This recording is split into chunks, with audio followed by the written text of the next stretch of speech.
Hello, কেমন আছো তোমরা সবাই? অদ্বিতীয়াস ওয়ার্ল্ডের আরেকটা মিনি ব্লগে তোমাদের সকলকে স্বাগত জানাই। এই হচ্ছে আমাদের বাড়িতে পরশুদিনকে আসা নতুন আগন্তুক। দেখো, আমি তো প্রথম বুঝতেই পারিনি যে এটা কোন পাখির বাচ্চা।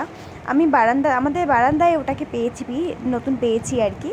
তো আমি তো প্রথম বুঝতে পারিনি কোন পাখির বাচ্চা, তারপরে দেখলাম দুটো বুলবুলি পাখি খুব জানলায় এসে চিৎকার চেঁচামেচি করছে, তাতে বুঝলাম যে এটা বুলবুলি পাখিরই বাচ্চা। ও একা একা খেতেও পারে না, একদমই ছোট। হয়তো কোনো কারণে ওর পাশা থেকে পড়ে গেছে বা গড়িয়ে গেছে, কিছু একটা হয়েছে, আমি তো বলতে পারবো না, কারণ ওর বাসাটা আমাদের বাড়ির কাছেও নয়, থাকলে তো দেখতে পেতাম বা বুঝতে পারতাম। তবে ওর মা আর বাবাটা রোজই আসছে দেখতে। ও কী খায় সেটাও আমি প্রথম জানতাম না। তো আমাকে একজন বললো যে ওকে ছাতু খাওয়ানো যেতে পারে, যেহেতু একদমই ছোট আর ঠিক করে এখনও উঠতেও পারছে না, কারণ ওর পালকগুলোও এখনও পুরোপুরি গজায়নি। তো সেই জন্য আমরা ওকে ছাতু খাওয়াচ্ছি, মাঝে মধ্যে একটু মুড়িও দিচ্ছি, টুকটাক করে খাচ্ছে, জলও দিচ্ছি যাতে ও ভালো থাকতে পারে, সেটার চেষ্টাই করছি। যতদিন না ও ঠিক করে উঠতে পারছে, ওর দায়িত্ব আমাদেরই, যেহেতু আমাদের কাছে এসেছে, অনাগত অতিথি হলেও অতিথি। আর বাইরেও তো বের করে দিতে পারছি না, কারণ বাইরে বেরোলে যদি ও ঠিক করে উঠতে পারছে না, যদি বাইরে বিড়াল বা বেজি কিছু তো দেখতে পায়, তাহলে খেয়ে নেবে ওকে, যেহেতু একদমই ছোট। তো যতদিন না ও ঠিকঠাক করে উঠতে পারছে, আমাদের কাছেই রয়েছে। তো তোমরা যদি কেউ জেনে থাকো যে ছোটো বুলবুলি পাখির বাচ্চাকে কী খাওয়ানো যেতে পারে বা কী খাওয়ানো যায়, তাহলে অবশ্যই আমাকে কমেন্টের মাধ্যমে জানিও। আমি আমার মতো করে চেষ্টা করছি। তো সকালটা ওকে নিয়েই আমাদের কেটে গেল। তো তারপরে এই দেখো, জুনাইয়া লুসানের জন্য লাঞ্চ রেডি করা হচ্ছে। সেদিনকে পাঙাশ ট্যাংরা করা হয়েছিল। ওরা পাঙাশ ট্যাংরা দিয়ে ভাত খেতে খুব ভালোবাসে।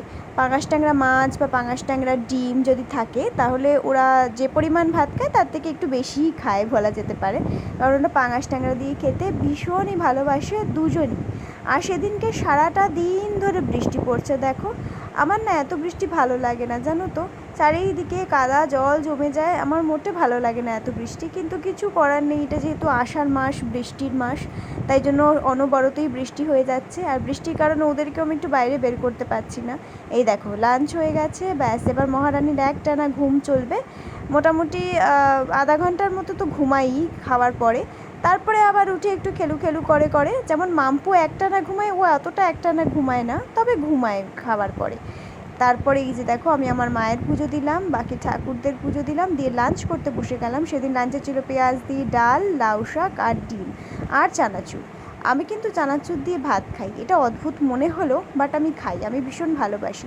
আমার মতো কে কে চানাচুর দিয়ে ডাল দিয়ে খেতে ভালোবাসো, আমাকে কিন্তু অবশ্যই জানিও। এই দেখো, ঠিক দেখেছো, ঘুম হয়ে গেছে, অমনি এবার একটু খেলুটা মাস্ট, খেলু চাই। মাম্পু যেমন একটু ঘুমোতেই ভালোবাসে, লুসান অতটা ঘুমোতে ভালোবাসে না, ও একটু খেলতে ফেলতেই ভালোবাসে।